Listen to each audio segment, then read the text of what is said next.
2023, the Mimaropa region faced a poverty incidence 23% among individuals.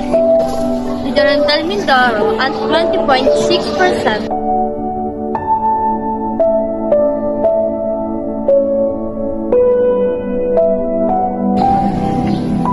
These numbers represent lives struggling to meet our daily basic needs.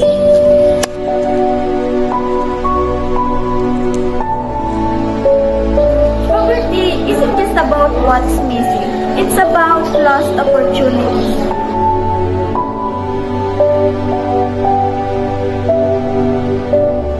I want books, but I can't afford them.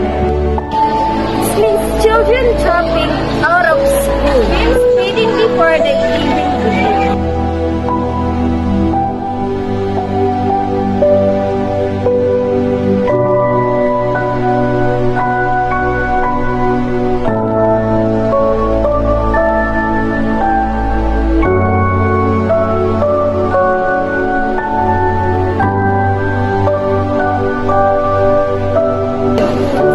Poverty doesn't have to be a permanent.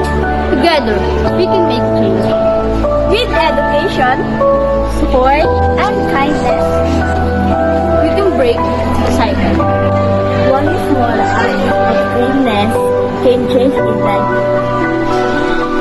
Let's give hope. Let's fight poverty.